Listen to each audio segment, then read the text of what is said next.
القصيدة راح تكون قصيدة هزلية إن شاء الله. وأنا اسمي عمر حاتم من مدينة دير الزور من تنسيقية كتاب الحرية من يونس. إلى حضرة وسيادة الدكتور، مجنون أنت وتذبح بينا الدرعة وحما ودير الزور؟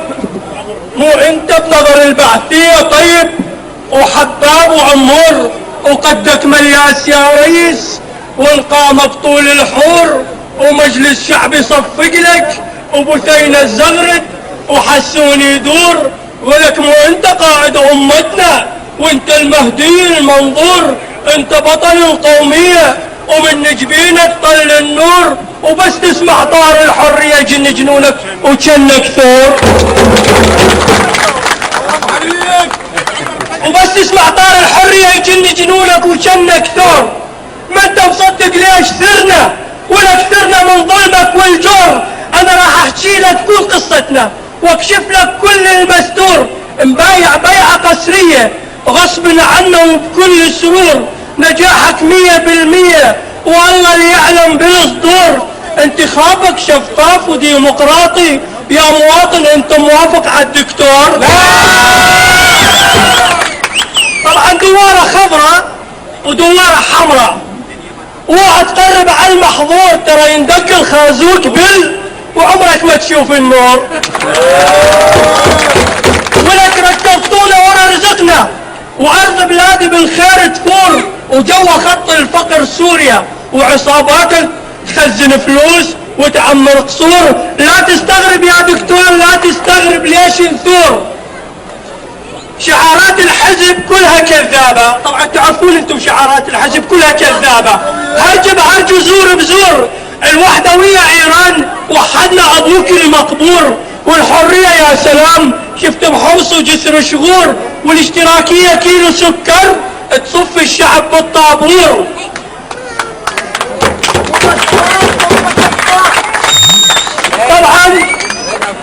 طبعا فجأة صرنا سلفية ومجموعات إرهابية وعصابات وملثمين ومندسين وجراثيم، ومرة يدعمنا الحرير ومرة يدعمنا العرعور، ودباباتك تقصف بينا تهد الجوامع وتهد الدور، وشبيحة تضرب بينا وانت بس تفتل وتخور، مقاومة على الشعب السوري وعلى إسرائيل مثل الصرصور.